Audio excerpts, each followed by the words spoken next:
حضرت عمر رضی اللہ تعالیٰ عنہ کا قبول اسلام۔ عمرو بن عاص اور عبداللہ بن ابی ربیعہ جب ناکام واپس آئے تو یہاں ایک اہم واقعہ پیش آ چکا تھا، اور وہ یہ کہ حضرت عمر رضی اللہ تعالیٰ عنہ جو ایک جری، بہادر اور بلند حوصلہ آدمی تھے، مسلمان ہو چکے تھے۔ حضرت حمزہ رضی اللہ تعالیٰ عنہ تو پہلے ہی ایمان قبول کر چکے تھے۔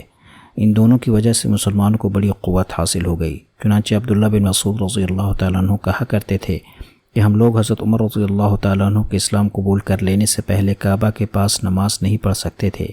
وہ ایمان لائے تو قریش سے لڑ کر کعبہ کے پاس نماز ادا کی، اور ان کے ساتھ ہم لوگوں نے بھی نماز پڑھی۔ ان کے مسلمان ہونے کا واقعہ بھی بہت دلچسپ ہے۔ ان کی بہن فاطمہ بنت خطاب رضی اللہ تعالیٰ عنہ، بہنوئی سعید بن زید رضی اللہ تعالیٰ عنہ، اور ان کے قبیلہ کے ایک صاحب نعیم بن عبداللہ رضی اللہ تعالیٰ عنہ پہلے ہی خفیہ طور پر مسلمان ہو چکے تھے۔ ایک دن حضرت عمر رضی اللہ تعالیٰ عنہ نے تلوار لٹکائی اور چلے کہ حضرت صلی اللہ علیہ وسلم کو قتل کر ڈالیں۔ راستہ میں نعیم بن عبداللہ رضی اللہ تعالیٰ عنہ سے ملاقات ہو گئی۔ حضرت نعیم رضی اللہ تعالیٰ عنہ نے پوچھا، کہاں کا ارادہ ہے؟ کہنے لگے، جاتا ہوں کہ محمد صلی اللہ علیہ وسلم کا کام ہی تمام کر دوں۔ انہوں نے کہا، تم کو دراصل تمہارے نفس نے دھوکہ دیا ہے۔ تم سمجھتے ہو کہ محمد صلی اللہ علیہ وسلم کو قتل کر دو گے اور بنو عبد المناف تم کو یوں ہی چھوڑ دیں گے؟ پہلے اپنے گھر کو تو درست کر لو۔ حضرت عمر رضی اللہ تعالیٰ عنہ نے پوچھا، میرے گھر والوں سے تمہارا کیا مراد ہے؟ حضرت نعیم رضی اللہ تعالیٰ عنہ نے کہا، واللہ تمہاری بہن اور بہنوئی ایمان قبول کر چکے ہیں۔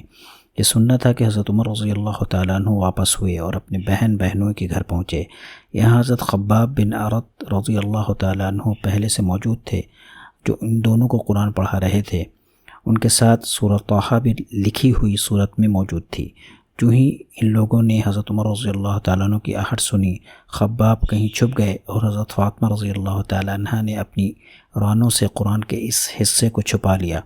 حضرت عمر رضی اللہ تعالیٰ عنہ نے پوچھا، وہ آواز کیا تھی جو میں سن رہا تھا؟ بہن نے انکار کیا کہ کوئی آواز نہ تھی۔ حضرت عمر رضی اللہ تعالیٰ عنہ نے کہا، مجھے اطلاع مل چکی ہے کہ تم لوگ مسلمان ہو چکے ہو۔ چنانچہ اب حضرت عمر رضی اللہ تعالیٰ عنہ بہنوں کی طرف بڑھے اور ان کو پکڑا۔ بہن بچانے کھڑی ہوئیں تو اس زور سے مارا کہ زخمی ہو گئیں۔ اب بہنوئی نے کہا، ہم لوگ واقعی ایمان لا چکے ہیں، جو کرنا چاہو کر لو۔ بہن کو زخمی دیکھ کر حضرت عمر رضی اللہ تعالیٰ عنہ کو شرمندگی ہوئی۔ کہنے لگے، وہ کتاب لاؤ جو تم پڑھ رہی تھی۔ بہن نے کہا، تم پھاڑ ڈالو گے۔ حضرت عمر رضی اللہ تعالیٰ نے جاہلیت کے معبودوں کی قسم کھا کر وعدہ کیا کہ نہ پھاڑیں گے۔ یہ سن کر بہن پر امید ہوئیں کہ شاید اسلام لے آئیں، اس لیے کہا کہ تم پہلے غسل کر لو، تم ابھی شرک کی ناپاکی میں ملوث ہو اور اسے پاک لوگ ہی چھو سکتے ہیں۔ اب حضرت عمر رضی اللہ تعالیٰ عنہ نے غسل کیا اور یہی سورۃ طٰہٰ آپ کے حوالے کی گئی۔ آپ نے ابتدائی آیت پڑھی اور کہنے لگے، کیا خوب اور بہتر کلام ہے۔ خباب نے جب یہ سنا تو سامنے آئے اور کہا، عمر، رسول اللہ صلی اللہ علیہ وسلم نے کل ہی دعا کی ہے کہ ابو الحکم بن ہشام یعنی ابو جہل یا عمر بن خطاب رضی اللہ تعالیٰ عنہ سے اسلام کو قوت پہنچا، شاید یہ دعا تمہارے حق میں پوری ہوا چاہتی ہے۔ حضرت عمر رضی اللہ تعالیٰ نے خباب سے کہا، پھر مجھے حضور صلی اللہ علیہ وسلم کے پاس لے چلو کہ میں اسلام لاؤں۔ حضرت خباب رضی اللہ تعالیٰ نے کہا کہ آپ صلی اللہ علیہ وسلم صفا کے پاس اپنے بعض صحابہ کے ساتھ ہیں۔ حضرت عمر رضی اللہ تعالیٰ نے تلوار لٹکائی اور وہاں پہنچے، دروازے کو دستک دی۔ ایک صحابی رضی اللہ عنہ نے کیواڑ کے روزنوں سے جھانک کر دیکھا تو گھبرائے ہوئے بارگاہ نبی صلی اللہ علیہ وسلم میں پہنچے کہ عمر تلوار لٹکائے ہوئے آئے ہیں۔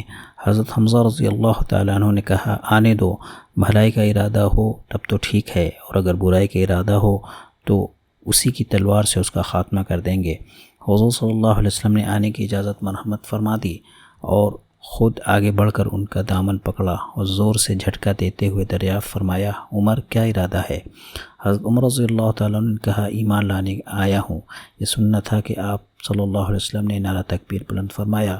خود حضرت عمر رضی اللہ تعالیٰ عنہ سے مروی ہے کہ میں نے اس شب غور کیا کہ مکہ میں کون حضور صلی اللہ علیہ وسلم کا سب سے بڑا دشمن ہے، میں جاؤں اور اس کو اپنے مسلمان ہونے کی اطلاع دوں۔ آخر میں اس نتیجے پر پہنچا کہ وہ ابو جہل ہے۔ چنانچہ میں صبح اس کے ہاں گیا، دروازہ کھٹکایا۔ ابو جہل نکلا اور کہا، خوش آمدید بھانجے، کس کام سے آئے ہو؟ میں نے کہا، اس بات کی اطلاع دینے کہ میں خدا اور اس کے رسول محمد صلی اللہ علیہ وسلم پر ایمان لا چکا ہوں اور وہ جو کچھ احکام لائے ہیں ان کی تصدیق کرتا ہوں۔ ابو جہل نے ان کے منہ پر دروازہ مار دیا اور کہا اللہ تم کو رسوا کرے اور اس خبر کا برا ہو جو تم لائے ہو۔